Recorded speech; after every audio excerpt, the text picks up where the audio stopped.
ಓಂ ಶ್ರೀ ಗುರು ಬಸವಲಿಂಗಾಯ ನಮಃ.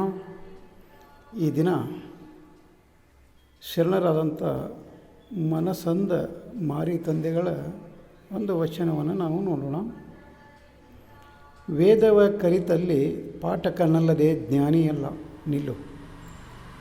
ವೇದವ ಕಲಿತಲ್ಲಿ ಪಾಠಕನಲ್ಲದೆ ಜ್ಞಾನಿಯಲ್ಲ ನಿಲ್ಲು. ಶಾಸ್ತ್ರ ಪುರಾಣವ ನೋದಿದಲ್ಲಿ ಪಂಡಿತನಲ್ಲದೆ ಜ್ಞಾನಿಯಲ್ಲ ನಿಲ್ಲು. ಶಾಸ್ತ್ರ ಪುರಾಣವ ನೋದಿದಲ್ಲಿ ಪಂಡಿತನಲ್ಲದೆ ಜ್ಞಾನಿಯಲ್ಲ ನಿಲ್ಲು. ರಥ ನೇಮ ಕೃತ್ಯ ಪೂಜಕನಾದಡೇನು. ರಥ ನೇಮ ಕೃತ್ಯ ಪೂಜಕನಾದಡೇನು. ದಿವ್ಯ ಜ್ಞಾನದ ಅರಿಯಬೇಕು. ದಿವ್ಯ ಜ್ಞಾನದ ಟಾವನ್ನರಿಯಬೇಕು. ಈ ಭೇದಂಗಳ ತಿಳಿದಲ್ಲಿ ಮನಸಂದಿತ್ತು ಮಾರೇಶ್ವರ. ಈ ಭೇದಂಗಳ ತಿಳಿದಲ್ಲಿ ಮನಸಂದಿತ್ತು ಮಾರೇಶ್ವರ. ಇಲ್ಲಿ ಶರಣರಾದಂಥ ಮನಸಂದ ಮಾರಿ ತಂದೆಗಳು ಈ ಶರಣರ ಹಾಗೆ ಹೇಳುವ ಹಾಗೆಯೇ ಇಲ್ಲಿ ವಿದ್ಯೆ ಬೇರೆ, ಬುದ್ಧಿ ಬೇರೆ ಮತ್ತು ಜ್ಞಾನ ಬೇರೆ ಅನ್ನುವ ಒಂದು ವಿಚಾರವನ್ನು ಇಲ್ಲಿ ಅವರು ಮಂಡನೆ ಮಾಡ್ತಾ ಇದ್ದಾರೆ. ಅಂದರೆ ವಿದ್ಯೆ ಅನ್ನುವುದು ಒಂದು ಶಾಲೆಯಲ್ಲಿ ಮತ್ತು ಕಾಲೇಜಿನಲ್ಲಿ ವಿದ್ಯೆ ಅನ್ನೋದು ಸಿಗ್ತಾ ಇದೆ.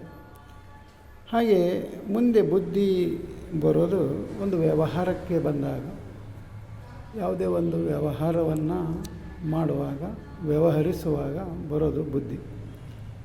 ಅದೇ ಜ್ಞಾನ ಅನ್ನೋದು ಇದು ತನ್ನ ತಾನು ಅರಿದ ಮೇಲೆ ಬರುವಂಥದ್ದು ಜ್ಞಾನ. ಅದನ್ನು ಇಲ್ಲಿ ಅತಿ ಮಾರ್ಮಿಕವಾಗಿ ಶರಣರಾದಂಥ ಮನಸಂದ ಮಾರಿ ತಂದೆಗಳು ಈ ವಚನದಲ್ಲಿ ಹೇಳ್ತಾ ಇದ್ದಾರೆ. ಅವರು ಏನು ಹೇಳ್ತಾ ಇದ್ದಾರೆ ಅಂದರೆ, ವೇದವ ಕಲಿತಲ್ಲಿ ಪಾಠಕನಲ್ಲದೆ ಜ್ಞಾನಿಯಲ್ಲ ನಿಲ್ಲು. ಒಂದು ವೇದವನ್ನು ಓದ್ಕೊಂಡಿದ್ದಾನ, ಅದನ್ನು ಮತ್ತೊಬ್ಬರಿಗೆ ಹೇಳ್ತದಾನ, ವೇದದಲ್ಲಿ ಹಾಗಿದೆ ಹೀಗಿದೆ ಅಂತ ಹೇಳಿ ಅದು ಹೇಳ್ತಾ ಇದ್ದಾನ. ವೇದವನ್ನು ಕಲಿತ್ಕೊಂಡು ಅಂದರೆ ಒಬ್ಬ ಮಾಸ್ತರ್, ಅಂದರೆ ಒಬ್ಬ ಶಿಕ್ಷಕ ಅಷ್ಟೇ. ಅಲ್ಲಿ ಗುರು ಆಗೋದಿಲ್ಲ. ಒಂದು ವೇದದಲ್ಲಿರುವಂಥದ್ದೆಲ್ಲ ಕಲಿತು ಅಲ್ಲಿ ಮತ್ತೊಬ್ಬರಿಗೆ ಹೇಳ್ತಾ ಹೋಗ್ತಾನೆ. ಒಬ್ಬ ಪಾಠಕ ಅಂತ ಹೇಳಿ ಇಲ್ಲಿ ಮಾರಿ ತಂದೆಗಳು ಹೇಳ್ತಾ ಇದ್ದಾರೆ, ಮಾರೇಶ್ವರ. ಮತ್ತು ಮುಂದೆ ಏನು ಹೇಳ್ತಾರೆ ಅವರು, ಶಾಸ್ತ್ರ ಪುರಾಣವ ನೋದಿದಲ್ಲಿ ಪಂಡಿತನಲ್ಲದೆ ಜ್ಞಾನಿ ಅಲ್ಲ. ಒಂದು ಶಾಸ್ತ್ರ ಪುರಾಣ ಆಗಮ ಉಪನಿಷತ್ತು ಇವುಗಳನ್ನೆಲ್ಲ ಒಬ್ಬ ಬಾಯ್ಪಾಟ್ ಮಾಡಿರ್ತಾನೆ, ಅವುಗಳನ್ನೆಲ್ಲ ಓದ್ಕೊಂಡಿರ್ತಾನೆ, ತಿಳ್ಕೊಂಡಿರ್ತಾನೆ, ಅದನ್ನೆಲ್ಲ ಕಂಠಪಾಠ ಮಾಡಿರ್ತಾನೆ. ಆದರೆ ಅವ ಪಂಡಿತನೇ ಹೊರತು ಜ್ಞಾನಿ ಅಲ್ಲ ಅಂತ ಹೇಳ್ತಾರೆ ಅವರು. ಯಾರು?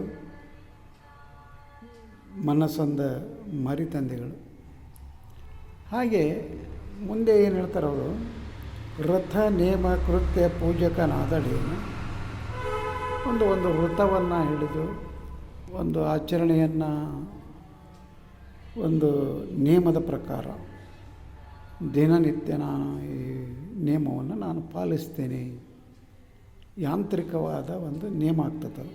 ಮತ್ತು ದಿನನಿತ್ಯ ನಾನು ಒಬ್ಬ ಪೂಜೆ ಮಾಡ್ತೀನಿ, ಅರ್ಚನೆ ಮಾಡ್ತೀನಿ ಅಂದಾಗ ಅದು ಒಂದು ಯಾಂತ್ರಿಕವಾದಂಥ ಒಂದು ಪೂಜೆ, ಯಾಂತ್ರಿಕವಾದಂಥ ಒಂದು ವ್ರತ, ಯಾಂತ್ರಿಕವಾದಂಥ ಒಂದು ಪೂಜಕ ಆಗ್ತಾನೆ ಹೊರತು ಅವರು ಮುಂದೆ ಏನು ಹೇಳ್ತಾರೆ ಅಂದರೆ, ದಿವ್ಯ ಜ್ಞಾನದ ಟಾವನ್ನರಿಯಬೇಕು. ಅಲ್ಲಿ ಕೇವಲ ವೇದವನ್ನು ಕಲಿತು ಪಾಠಕನಾಗೋದಲ್ಲ, ಶಾಸ್ತ್ರ ಪುರಾಣವ ಓದ್ಕೊಂಡು ಪಂಡಿತನಾಗೋದಲ್ಲ, ರಥ ನೇಮಗಳ ಪೂಜೆಗಳನ್ನು ಮಾಡ್ತಾ ಮಾಡೋದಲ್ಲ, ದಿವ್ಯ ಜ್ಞಾನ ಅದು ಎಲ್ಲಿದೆ, ಹೇಗಿದೆ, ಅದನ್ನು ಹೇಗೆ ಪಡಿಬೇಕು, ಯಾರಿಂದ ಪಡಿಬೇಕು, ಅದರ ಠಾವನ್ನು ಅರಿಬೇಕು ಅಂತ ಹೇಳ್ತಾರೆ ಇಲ್ಲಿ ಶರಣರು. ಇಲ್ಲಿ ಸಾಮಾನ್ಯವಾಗಿ ನಾವು ಈ ಒಂದು ದಿನಮಾನದಲ್ಲಿಯೂ ಸಹಿತ ಒಬ್ಬ ಪಂಡಿತನನ್ನು ನೋಡ್ಬೋದು, ಒಬ್ಬ ವೇದ ಕಲಿತಂಥ ವೇದಾಧ್ಯಯನ ಅಂತ ಕೆಲವು ಮಂದಿ ಮುಂದೆ ಇಟ್ಕೊಂಡಿರ್ತಾರೆ, ವೇದಮೂರ್ತಿ ಅಂತೇಳಿ. ಭಾಳ ಜನ ತಮ್ಮ ಹೆಸರಿನ ಮುಂದೆ ವೇದಮೂರ್ತಿ ಅಂತವ, ಮೂರ್ತಿ ಇಂಥವ ಅಂತೇಳಿ ಅವರ ಹೆಸರಿನ ಮುಂದೆ ಅದೊಂದು ಡಿಗ್ರಿ ಇದ್ದಂಗೆ ಅದು ಅವರಿಗೆ, ಪದವಿ ಅಂದರೆ ವೇದ ಎಲ್ಲ ಕಲಿತದಾನವ ಅಂತ. ಹಾಗೆ ಒಂದು ಪದವಿ ಥರ ಅದನ್ನು ವೇದಮೂರ್ತಿ ಅಂತ ಹಿಡ್ಕೊಳ್ತಾರೆ. ಆಮೇಲೆ ಇನ್ನು ಕೆಲವರು ಅವರು ಪಂಡಿತರು, ದೊಡ್ಡ ಪಂಡಿತರು, ಅವರು ಮಹಾಪಂಡಿತರದಾರ ಅವರು ಅಂತ. ಆದರೆ ಇಲ್ಲಿ ಮನಸ್ಸಂದ ಮಾರಿ ತಂದೆಗಳು ಏನು ಹೇಳ್ತಾರಂದ್ರೆ, ಅದು ವೇದ ಕಲಿತು ನೀನು ವೇದಮೂರ್ತಿ ಆಗಿರ್ಬೋದು, ಆಮೇಲೆ ಶಾಸ್ತ್ರ ಪುರಾಣ ಕಲ್ತ್ಕೊಂಡು ನೀನು ಪಂಡಿತನಾಗಿರ್ಬೋದು, ವ್ರತ ನಿಯಮಗಳನ್ನು ಮಾಡ್ತಾ ನೀನು ನಿತ್ಯ ಪೂಜಕನಾಗ್ಬೋದು, ಅದರ ದಿವ್ಯ ಜ್ಞಾನದ ಠಾವನ್ನು ಅರಿಬೇಕು ಅಂತ ಹೇಳ್ತಾರೆ. ಅದೇ ಅಲ್ಲಮ ಪ್ರಭುದೇವರು ಒಂದು ವಚನದಲ್ಲಿ ಅದನ್ನು ಹೇಳ್ತಾರೆ, ನಿನ್ನೊಡವೆ ಎಂಬುದು ಜ್ಞಾನರತ್ನ, ಇಂತಪ್ಪ ದಿವ್ಯ ರತ್ನಮ ಅದನ್ನು ಪಡ್ಕೊಂಡೇ ಆದರೆ, ಆ ಜ್ಞಾನವನ್ನು ನೀನು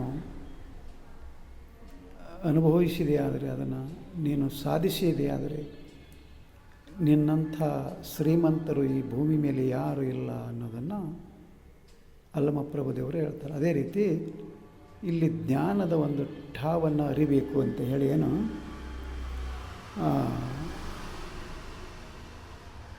ಮನಸ್ಸಂದ ಮಾರಿ ತಂದೆಗಳು ಇಲ್ಲಿ ಏನು ಹೇಳ್ತಾರೆ ಅಂದರೆ, ಅದು ಎಲ್ಲಿದೆ ಠಾವು, ವೇದ ಆಗಮ ಪುರಾಣ ವ್ರತ ನೇಮ ಇಲ್ಲಿದೆಯಾ, ಅದರ ಭೇದ ಏನು, ಅದರ ಭೇದವನ್ನು ತಿಳಿಬೇಕು ಅಂತಾರೋ.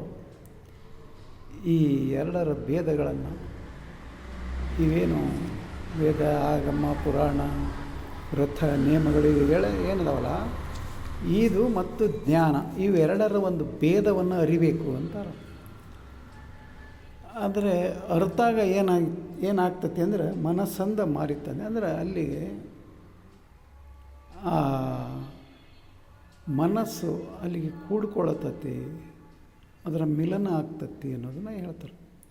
ಹಾಗಾದರೆ ಜ್ಞಾನ ಅನ್ನೋದು ಬಹಳ ಒಂದು ಮುಖ್ಯವಾಗಿದ್ದದು, ಜ್ಞಾನ ಅನ್ನೋದು ಬಹಳ ಶ್ರೇಷ್ಠವಾಗಿದ್ದು, ಅದನ್ನು ಪಡಿಬೇಕು, ಅದನ್ನು ಒಂದು ಸಂಪಾದನೆ ಮಾಡಬೇಕು, ಅದನ್ನು ನಾವು ತಿಳ್ಕೋಬೇಕು, ಅದರಿಂದ ನಾವು ಪಡ್ಕೊಂಡು ಒಂದು ಅದರ ಪರಿಣಾಮವನ್ನು ಪರಿಣಾಮಿಸಬೇಕು, ಸಂತೃಪ್ತರಾಗಬೇಕು. ಇವೆಲ್ಲ ವಿಚಾರಗಳು ನಮ್ಮಲ್ಲಿ ಬರ್ತವೆ. ಹಾಗಾದರೆ ಎಲ್ಲಿ ಸಿಗ್ತೈತಿ ಜ್ಞಾನ? ಅದೇನು ಮಾರ್ಕೆಟ್ನಾಗ ಸಿಗ್ತತ್ತೋ, ಶಾಲೆಯಲ್ಲಿ ಸಿಗ್ತತ್ತೋ, ಕಾಲೇಜಿನಾಗ ಸಿಗ್ತತ್ತೋ, ಗುಡಿಯಲ್ಲಿ ಸಿಗ್ತತ್ತೋ, ಮಠದಲ್ಲಿ ಸಿಗ್ತತ್ತೋ, ಎಲ್ಲಿ ಸಿಗ್ತತ್ತೋ ಅದು ಜ್ಞಾನ ಅನ್ನುವಂಥ ಒಂದು ವಿಚಾರ ನಮಗೆ ಬಂದಾಗ, ನಾವು ಆ ಜ್ಞಾನವನ್ನು ಸಂಪಾದನೆ ಮಾಡಬೇಕಾಗಿತ್ತು, ಅದನ್ನು ನಾವು ಅಳವಡಿಸಿಕೊಳ್ಳಬೇಕಾಗಿತ್ತು ಅಂದ್ರೆ ನಾವು ಅಲ್ಲಿ ಏನು ಮಾಡಬೇಕಂದ್ರೆ ವಚನಗಳನ್ನು ಓದಬೇಕಾಗ್ತದೆ. ವಚನಗಳನ್ನು ಓದಿದಾಗ ಮಾತ್ರ ನಮಗೆ ಜ್ಞಾನ ಅಲ್ಲಿ ಪ್ರಾಪ್ತಿಯಾಗ್ತದೆ. ಇಲ್ಲದೆ ಹೋದರೆ ಅಲ್ಲಿ ಒಬ್ಬ ಪಾಠಕ, ಒಬ್ಬ ಪಂಡಿತ, ಒಬ್ಬ ನೇಮಕ ಆಗಿ ಉಳಿತಾನೆ ಹೊರತು ಒಬ್ಬ ಜ್ಞಾನಿ ಆಗೋಕ್ಕೆ ಸಾಧ್ಯ ಇಲ್ಲ. ಅದಕ್ಕೋಸ್ಕರ ನಾವು ಶರಣರ ವಚನಗಳನ್ನು ಓದ್ತಾ ಹೋದಾಗ ಅಲ್ಲಿ ಒಂದು ಜ್ಞಾನ ನಮಗೆ ಅಲ್ಲಿ ಗೋಚರ ಆಗ್ತೈತಿ, ಅದು ನಮಗೆ ಆ ಜ್ಞಾನ ನಮಗೆ ಬರ್ತೈತಿ. ಅದಕ್ಕೋಸ್ಕರ ನಾವು ಮತ್ತೆ ಇಲ್ಲಿ ಮನಸ್ಸಂದ ಮಾರಿ ತಂದೆಗಳು ಹೇಳುವ ಹಾಗೆ ನಾವು ಜ್ಞಾನಿಗಳಾಗಬೇಕು ಅಂತ ಕೇಳಿದಾಗ ವಚನಗಳನ್ನು ಓದಬೇಕಾಗ್ತತಿ. ವಚನಗಳನ್ನು ಓದಿ ಪಚನ ಮಾಡಿಕೊಳ್ಬೇಕು, ಆವಾಗ ಮಾತ್ರ ಅಂತಹ ಜ್ಞಾನ ನಮಗೆ ಪ್ರಾಪ್ತಿಯಾಗ್ತದೆ. ಅದಕ್ಕೋಸ್ಕರ ವಚನಗಳನ್ನು ಓದೋಣ, ಪಚನ ಮಾಡಿಕೊಳ್ಳೋಣ ಅಂತ ಹೇಳುತ್ತಾ ಈ ವಚನಕ್ಕೆ ವಿರಾಮ ಕೊಡ್ತಾ ಇದ್ದೇನೆ. ಶರಣು ಶರಣಾರ್ಥಿ.